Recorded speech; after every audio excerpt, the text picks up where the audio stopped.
kar po glavni cesti sem se zapeljal, evo, lej, kaj ti naredi. Lej, kaj ti naredi. Danes bom izkoristil par minut za to, da vam povem, kakšna je pravilna uporaba prestav na kolesu.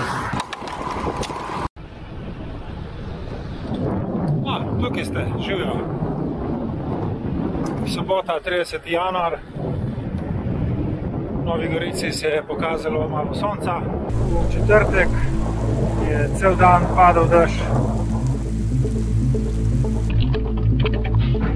Petek skoraj cel dan, popoldne je malo ponehalo.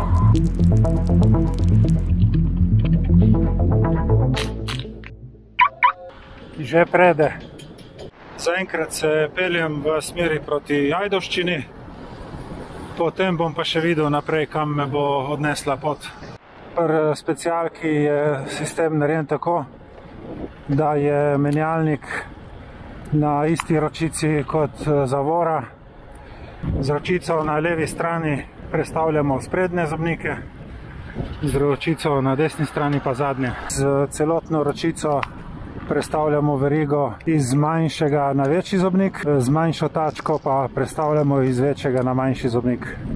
Super je, zaenkrat odlično vreme, da si ravno malo oblačno, ampak čudovito. Jaz imam na specialki od spredaj 2 zobnika in od zadaj 11 zobnikov. Sprednjima 2 zobnikoma se reče kompakt. To je zaradi števila zobov, ki jih imata, ampak v te detajle se danes ne nameravam spuščati.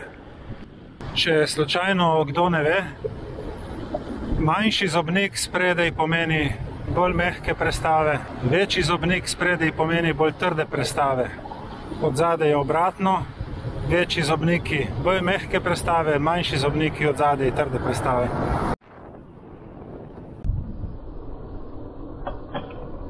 Ker se malo ustaviš, se takoj zarosijo očala. Ta princip, da so zadaj majhni zobniki bolj trde prestave in spredaj veliki zobniki bolj trdi, velja za vsa kolesa. Mogoče bo pri drugačnem kolesu drugačna ročica menjalnika, ampak princip je v osnovi enak. Izogibati se je treba prestavam, kjer bi bila veriga od spredaj v velikem zobniku in od zadaj v velikem, ali pa obratno od spredaj v malem in od zadaj v malem, ker to pomeni, da bo tekla diagonalno in se bo lomila v obliki črke Z. Letališče. Pipi. Stadion. Po teh 3 objektih vemo, da smo prišli v Ajdovščino. Tovarna Lipa. To je bila moja prva osnovna šola. Potem, ko smo bili večji, od 4. razreda naprej, smo prišli v ta objekt tukaj. Ok, objekta ni več, očitno je porušen. In potem sem se prestavil pa sem v srednjo šolo, vse skupaj na 150 metrih. Tle noter sem bil nekaj časa doma, potem preselili na drugo stran, v nov blok. Čez ta mostiček sem hodil v šolo. In to je reka Hubelj. V tem bloku smo bili doma. Tam čez je utrdba iz rimskih časov. Ta vrtec sem tudi obiskoval. Tukaj se pa vidi, kako se z leve strani potok Lokavšček izriva v reko Hubelj. Poleti smo se kopali tle noter. Castrum ad fluvium frigidum. Utrdba ob mrzli reki. Ostanki iz rimskih časov. En manjši stolp, med drugim to je tudi dvorana prve slovenske vlade. Vse se spreminja, tle so bile včasih vojašnice, ampak Ajdovščina je še zmeraj lepo mesto.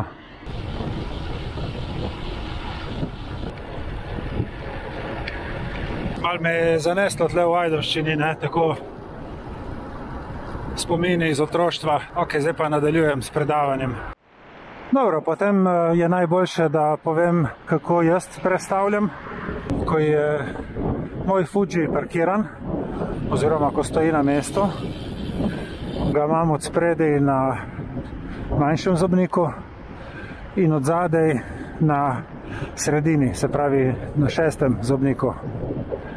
V tem položaju je veriga zelo, zelo ravna, kar pomeni, da lepo teče, nikamor ne drsa. Takoj, ko speljem, že po parih metrih, ko dobim nekaj hitrosti, od spredaj prestavim na velik zobnik. Pred semaforjem samo prestavim od spredaj iz večjega nazaj na manjši zobnik in kolo je pripravljeno za ponovno speljevanje. Če imate od spredaj v velikem zobniku in od zadaj v šestem, to pomeni udobno vožnjo nekje med 26 in 30 na uro.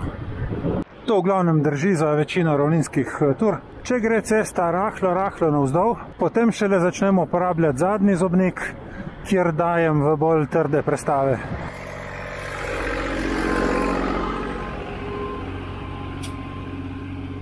Proti manjšemu vzponu, od zadaj dvigujem prestave proti šestemu zobniku. Najprej prestavim spredaj iz večjega v manjši zobnik in šele na to korigiram od zadaj, od šestega zobnika v petega, četrtega, tretjega, pa vse do prvega, če je treba, odvisno od vzpona.